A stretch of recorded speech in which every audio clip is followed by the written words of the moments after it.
What's up YouTube, Dread Guy here. Today I bring you another Crystal Beast guide. But this time we will go over some technical play instead of combos. So let's get right into it. We are starting with how I personally navigate through boards with engine only. In the first showcase, we face a generic stun board.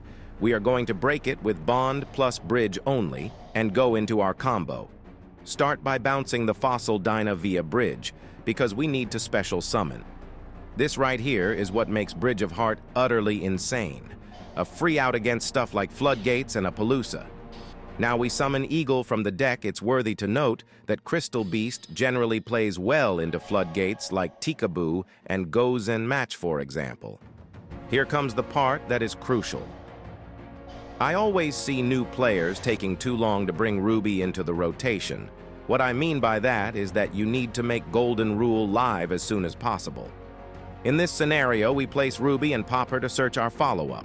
It's time to go into one of our most valuable extra deck monsters, Lightning Chidori.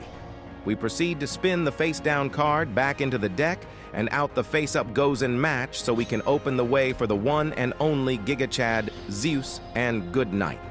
Golden Rule activates, and we proceed to start a potential full combo. Be mindful when going into your extra deck toolbox, because sometimes it's important to not trigger an opponent's SP or Kashtira board, because Bond allows us to go into a untargetable Baguska without committing a monster effect, so we can attempt to wipe out whole boards on its own. There will be games where you obviously will get more pushback while trying to do this, and that's where your overall experience and piloting skills come in to push further. So let's talk about baiting and forcing interaction. I'm sure most of you know that Ruby is the heart of the deck. Her effect needs to resolve. First example, a Appaloosa threatens to negate Ruby, and we have no way to bounce her with bridge. Find a way to make SP like I mentioned. Bond, for example, can make a Link 2 or rank 4 without using a monster effect. Again, Ruby is already out in the rotation, so we activate Golden Rule and chain SP to a Palooza and make her useless. You can also use this method in a going first scenario, but this time we get hand trapped, chain SP, and dodge it. Depending on your build, you can recycle Ruby back into the deck if you plan on looping the effect on turn 1. In case you are not familiar, we have a strong 1-card combo with the Springen's engine to establish crazy end boards. It's just so much, like it's so broken how crazy this is. Just make SP and then yeah. I will link the previous guide in the description. Back to Ruby.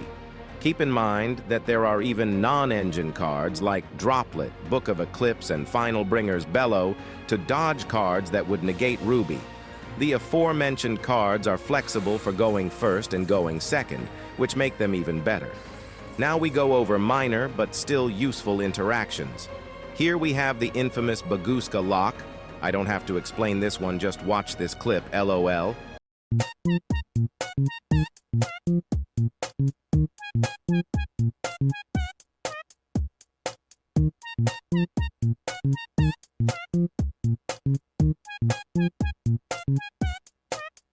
Next up, we are in a situation where we want to OTK but fear Nibiru on the 5th summon.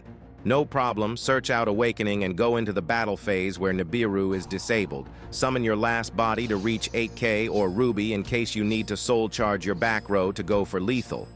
At last, we have a way to semi-play under Droll. It's very plain and simple.